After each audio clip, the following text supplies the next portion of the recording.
So guys, आज की इस वीडियो में बताने वाला हूँ कि आप किसी भी मैट्रिक्स का ट्रांसपोज कैसे निकालेंगे। आई मीन आप ट्रांसपोज ऑफ मैट्रिक्स से भी आई ऑब्जेक्टिव क्वेश्चन को बहुत ही कम टाइम में कैसे बनाएंगे, वो मैं आपको इस वीडियो में बताने वाला हूँ। अगर आपको ट्रांसपोज का टी भी नहीं पता तो इस वीडियो को देखने के बाद आप टी क्या पूरा ट्रांसपोज ऑफ मैट्रिक्स ही सीख जाओगे। तो बने रहो वीडियो पे एंड तक। बट आगे बढ़ने से पहले भाई का नाम जान लीजिए। मोस्ट वेलकम दोस्तों, मैं गुलशन शर्मा, आपके अपने बिहार भागलपुर से। तो आप देख रहे हो मुझे, मैं देख रहा हूँ आपको। चैनल पे नए हो तो भाई सब खुश हो गया, सब्स कर लीजिए, क्योंकि यहाँ पे आपको मैथमेटिक्स रिलेटेड इंपॉर्टेंट वीडियोज मिलता है और मिलता रहेगा ना। लुक है, व्हाइट पेज पे जाने से पहले ट्रांसपोज ऑफ मैट्रिक्स पे डिस्कस कर लेते हैं। ठीक है, डिस्कस का मतलब उस टॉपिक पे यानी ट्रांसपोज ऑफ मैट्रिक्स पे बातचीत कर लेते हैं या फिर उस पर चर्चा थोड़ा सा कर लेते हैं, तब हम व्हाइट पेज पे चलेंगे। ठीक है, तो ट्रांसपोज ऑफ मैट्रिक्स, इसे हिंदी में कहते हैं आव्यूह का परिवर्त या मैट्रिक्स का परिवर्त। ठीक है, इसको हम यानी ट्रांसपोज ऑफ मैट्रिक्स को यानी आव्यूह के परिवर्त को ए डैश या ए टी से सूचित करते हैं यानी डिनोट करते हैं। ए टी का यहाँ पे मतलब हुआ ट्रांसपोज ऑफ ए। अब ए क्या है? ए यहाँ पे हमारा कोई मैट्रिक्स है, कोई भी मैट्रिक्स है ए। ठीक है, तो उस मैट्रिक्स को हमने नाम रख दिया ए, तो इसीलिए हम कह रहे हैं कि ट्रांसपोज ऑफ ए मतलब ए का परिवर्त। ठीक है, तो हमने क्या सीखा? हमने यहाँ पे सीख लिया कि ट्रांसपोज ऑफ मैट्रिक्स का हिंदी में क्या नाम है? आव्यूह का परिवर्त। इसे ए डैश या ए टी से सूचित किया जाता है यानी डिनोट किया जाता है। सपोज हमने यहाँ पे मान लेते हैं एक मैट्रिक्स। सपोज हमने यहाँ पे एक मैट्रिक्स ले लिया, इस मैट्रिक्स का नाम क्या रख लिया? ए रख लिया। इस मैट्रिक्स का नाम ए रख लिया। अब इस मैट्रिक्स में मेंबर्स क्या लिया जाए? P Q. हाँ, तो पी, इस मैट्रिक्स में हमने फर्स्ट रो में पी क्यू ले लिया और सेकेंड रो में आर एस ले लिया। ठीक है, और इस मैट्रिक्स से हम आपको कहें कि बताओ ए डैश क्या होगा? ए डैश मतलब समझ रहे हो ना, ट्रांसपोज ऑफ मैट्रिक्स यानी आव्यूह का परिवर्त। तो ए डैश कैसे निकालेंगे?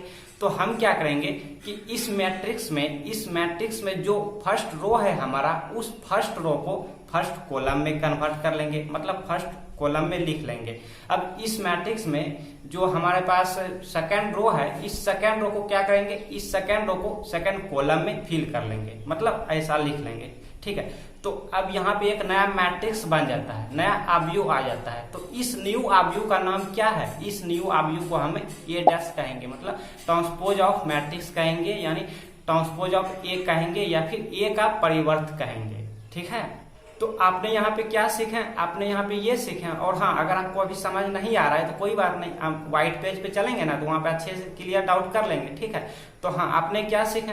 आपने ये सीख लिया कि जब कोई मैट्रिक्स यहाँ पे, ठीक है, कोई भी मैट्रिक्स, चाहे वो मैट्रिक्स 2x2 का हो या 3x3 का हो, 4x4 का हो, लाइक 5x5 का हो यानी स्क्वायर मैट्रिक्स हो, या फिर कोई मैट्रिक्स जैसे 2x3 का हो या 3x2 का हो या फिर 4x3 का हो, इसलिए यहाँ पे एनी मैट्रिक्स, कोई भी मैट्रिक्स। ठीक है, जब कोई भी मैट्रिक्स के उनके सभी रो या फिर रोज और इनके कॉलम को आपस में इंटरचेंज कर देते हैं। इंटरचेंज का मतलब समझ रहे हो ना, अदला बदला, अदल बदल। ठीक है, तो यहाँ पे जब किसी मैट्रिक्स के रो और कॉलम को आपस में इंटरचेंज कर देते हैं तो यहाँ पे हमारा एक नया मैट्रिक्स बन जाता है। यानी आप यूं कहो कि जब किसी मैट्रिक्स के पंक्तियों और स्तंभों को आपस में अदल बदल कर देते हैं तो यहाँ पे एक नया मैट्रिक्स मिल जाता है। और उस नया मैट्रिक्स का नाम क्या है दोस्तों? उस नया मैट्रिक्स का नाम ए डैश है। ठीक है, ए का मतलब यहाँ पे हमने कोई मैट्रिक्स ए ले लिए थे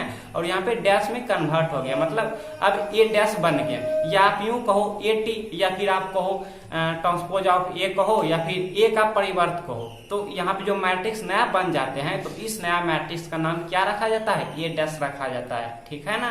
आइए दोस्तों, हम फिर से एक बार रिपीट कर लेते हैं और आप थोड़ा अच्छे से समझिएगा। ठीक है, क्योंकि रिपीट करने से हो सके कोई स्टूडेंट को समझ नहीं आए तो इस बार समझ आ जाएंगे। ठीक है, हम रिपीट करने जा रहे हैं। तो सपोज हमने कोई मैट्रिक्स ले लिया, ठीक है, हमने कोई आव्यूह ले लिया, इस आव्यूह का नाम हमने ए रख लिया।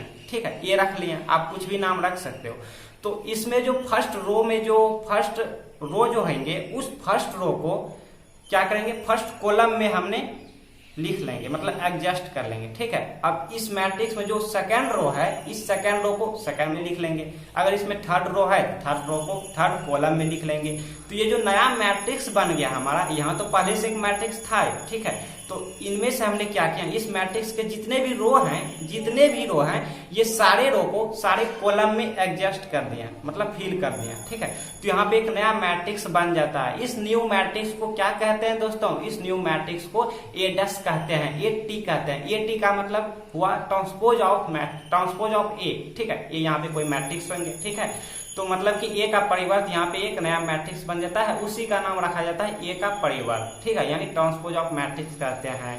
यानी आप थोड़ा डेफिनेशन आप समझो, डेफिनेशन तो हम बोल दिए पहले, लेकिन फिर से हम समझिए बहुत शॉर्ट तरीके में, बहुत इजी वे में। ठीक है, कि जिस मैट्रिक्स के सभी रो को कॉलम में कन्वर्ट किया जाता है, या कॉलम में एडजस्ट किया जाता है, या कॉलम में लिखा जाता है, तो ऐसे मैट्रिक्स को हम क्या कहेंगे दोस्तों, ऐसे मैट्रिक्स को हम एडस कहेंगे, यानी ट्रांसपोज ऑफ ए कहेंगे, ट्रांसपोज ऑफ मैट्रिक्स कहेंगे, या फिर आव्यूह का परिवर्त कहेंगे, या मैट्रिक्स का परिवर्त कहेंगे। ये दोस्तों अब व्हाइट पेज पे चलते हैं, वहां पे कुछ इससे रिलेटेड क्वेश्चन लेते हैं, और जो ऑब्जेक्टिव क्वेश्चन पूछे जाते हैं एग्जाम में, जो कि मोस्ट इंपॉर्टेंट क्वेश्चन है, ट्रांसपोज ऑफ मैट्रिक्स जो क्वेश्चन मोस्ट इंपॉर्टेंट है दोस्तों, उसको यहाँ पे हम देख लेते हैं, क्योंकि ये क्वेश्चन जो है ना एग्जाम में रिपीट करते हैं, इससे ऑब्जेक्टिव आते हैं ट्रांसपोज ऑफ मैट्रिक्स से, तो क्यों ना हम इसे अच्छे से सीख लें। तो आइए हम व्हाइट पेज पे चलते हैं। लुक हियर, हमारे सामने कोई मैट्रिक्स है, ये हमारा कोई मैट्रिक्स है, 2x2 का है। ठीक है, 2x2 का कोई मैट्रिक्स है। ठीक है, और इस मैट्रिक्स का नाम हमने ए रख लिया। कोई जरूरी नहीं है कि यहाँ पे ए रखें, यहाँ पे आप डेल रख सकते हो। ठीक है, कुछ भी रख सकते हो, तो हमने यहाँ पे ए रख लिया इसका नाम। ठीक है, तो अगर इस मैट्रिक्स में देख रहे हैं फर्स्ट रो क्या है, फर्स्ट रो हमारा यहाँ पे फर्स्ट है, सेकंड है, फिर थर्ड है, फोर्थ है, तो ये हमारा ये फर्स्ट रो है, ये जो है ये हमारा क्या है, ये फर्स्ट रो है, और यहाँ पे ये सेकंड रो है। तो हम क्या करेंगे, अगर इस फर्स्ट रो को हम, जैसे यहाँ पे आप लुक हियर देखिए, यहाँ पे इस फर्स्ट रो को फर्स्ट कॉलम में हम क्या करेंगे, कन्वर्ट करेंगे ऐसे, और इस ये हमारा कॉलम हो गया। ये जो फर्स्ट रो है, इस फर्स्ट रो को हम फर्स्ट कॉलम में कन्वर्ट किया, मतलब लिख दिया। अब इसको क्या करेंगे, ये जो सेकंड जो रो है, इस सेकंड रो को सेकंड कॉलम में हम एडजस्ट करेंगे। ठीक है, इस प्रकार से तो यहाँ पे एक न्यू मैट्रिक्स हमारा क्रिएट हो जाते हैं, न्यू आव्यूह यहाँ पे एक बन जाते हैं, नया आव्यूह। ठीक, तो इस आव्यूह को अब हम क्या कहेंगे, जैसे इसको हम क्या कहें, इसको हम क्या बोल रहे हैं, इसको हम ए बोल रहे हैं, ए से डिनोट किए।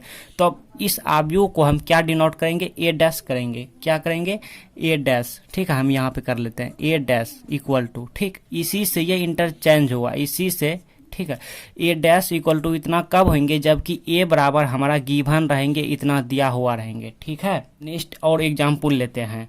फर्स्ट रो हम 1 2 3, सेकेंड रो 2 3 2, ये अपने मन से ले लिए, ये मेंबर्स अपने मन से ले लिए। ये कोई ज़रूरी नहीं है कि यहाँ पे हम 1 2 3 लें, आप अपने मन से कुछ भी यहाँ पे ले सकते हो। ठीक है, ये कितने बाई कितने का है, तो ये जो पहले जो ये 2 है, ये हमारा पंक्तियों की संख्या, मतलब रो की संख्या। तो इसमें रो कितना है, 1 रो 2 रो, तो यहाँ 2 लिख दिया। अब ये जो 2 है, ये हमारा कॉलम्स की संख्या है। ठीक है, मतलब स्तंभ की संख्या। स्तंभ कितना है टोटल, तो टोटल 1 2, तो इसीलिए 2 लिखे। अब यहाँ पे कितना है, यहाँ पे हम क्या लिखेंगे, यहाँ पे हम कितना लिखेंगे, 2 लिखेंगे। क्या लिखेंगे, 2 क्यों, क्योंकि यहाँ पे 2 बता रहा है हमारा, जैसे m/n होता है ना, तो ये 2 क्या है, 2 हमारा बता रहा है। 2 हमारा यहाँ पे ये बता रहा है कि टोटल जो है, टोटल रो की संख्या, टोटल पंक्तियों की संख्या 2 है, 1 2, फिर बाई यहाँ पे 1 कॉलम 2 कॉलम 3 कॉलम, तो यहाँ पे 3 लिख दिया। ठीक है, अब इससे हम ए डैश बोलेंगे। आपको बताओ हमें ए डैश बराबर क्या होगा, ए डैश समझ रहे हो ना, बताऊंगा। तो देखिए यहाँ पे फर्स्ट रो क्या है, फर्स्ट रो हमारा ये है 1 2 3, तो इस फर्स्ट रो को फर्स्ट कॉलम में यहाँ पे लिखेंगे 1 2 3। ठीक, फिर सेकेंड रो को हम सेकेंड कॉलम में लिखेंगे 2 3 2, यही है ना, 2 3 2। ठीक है, 2 3 2, तो ये कितना बाई कितना का बन गया, ये अब ये हमारा 3/2 हो गया। ठीक, देखो 1 रो 2 रो 3 रो, एक कॉलम 2 कॉलम तो 3/2। तो हम यहाँ पे ये देख रहे हैं कि अगर यहाँ पे 2/3 रहता है तो यहाँ पे 3/2 हो जाता है। सपोज अगर यहाँ पर सपोज कर लेते हैं एक पल के लिए, अगर यहाँ पे 3/2 होता तो यहाँ पे क्या हो जाता 2/3 हो जाता। अगर यहाँ पर 4/5 होता तो यहाँ पे क्या हो जाता, यहाँ पे 5/4 हो जाता। ठीक है, ये हम सपोज कर रहे हैं आपको दिखाने के लिए। अगर इतना बाई इतना मैट्रिक्स होता तो यहाँ पे क्या होता है, एक दूसरे के रिवर्स हो जाते हैं। ठीक है, एक दूसरे के उल्टा हो जाते हैं, एक दूसरे के अपोजिट हो जाते हैं। यहाँ पे ए डैश का मतलब हुआ transpose of A, transpose of A, TRANSPOSE, transpose of A. ठीक है, यहाँ पे ट्रांसपोज ऑफ ए डैश नहीं, ओनली ए, सिर्फ ए। ठीक है, तो ए का मतलब हुआ ट्रांसपोज ऑफ ए, यानी ए का परिवर्त। लुक हियर नेक्स्ट एग्जांपल, देखिए कितना इजी है डियर स्टूडेंट, बहुत इजी है। हमारे सामने ए इक्वल टू गिवन है। ठीक है, ये मैट्रिक्स है। इस मैट्रिक्स का जो मेंबर्स हैं, एलिमेंट क्या है, नंबर क्या है इस मैट्रिक्स में, 1 2 क्या है, ये हमारा फर्स्ट रो है। 1 2 जो है ये हमारा फर्स्ट रो है, ये सेकेंड रो है और ये थर्ड रो है। ये सब हम बताए थे आपको, इसमें कोई दिक्कत नहीं होंगे। तो ट्रांसपोज ऑफ ए लिखना है। ठीक है, मतलब आप यूं कहो इक्वल टू ए डैश लिखना है, ए डैश लिखना है। तो कैसे लिखेंगे, देखो कुछ नहीं है, बहुत इजी है। इससे ऑब्जेक्टिव पूछे जाते हैं, आप बना लेंगे अब। तो यहाँ पे फर्स्ट रो ध्यान दीजिए, या फिर कॉलम को ही देख लीजिए। चलो जो भी कॉलम है उसको ऐसे कर लेंगे, मतलब यहाँ का कॉलम यहाँ पे रो में लिख लेंगे। ठीक है, तो यहाँ पे कॉलम क्या है 1 3 5, तो यहाँ पे रो में लिख लेंगे 1 3 5। ठीक है, और यहाँ पे दूसरी कॉलम क्या है, दूसरी कॉलम हमारा सेकंड कॉलम क्या है 2 4 6, तो यहाँ पे सेकंड रो में लिख लेंगे 2 4 6 हो गया। या फिर आप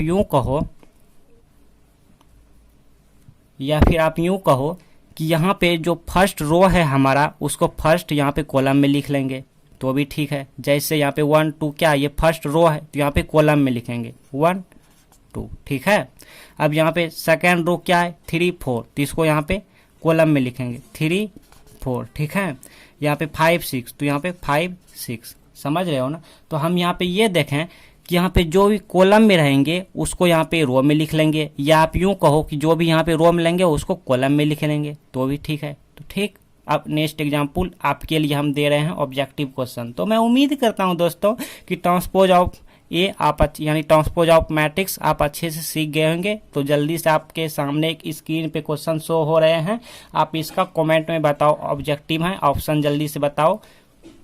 आपके पास हम कुछ टाइम दे रहे हैं बनाने के लिए, जल्दी से बताओ।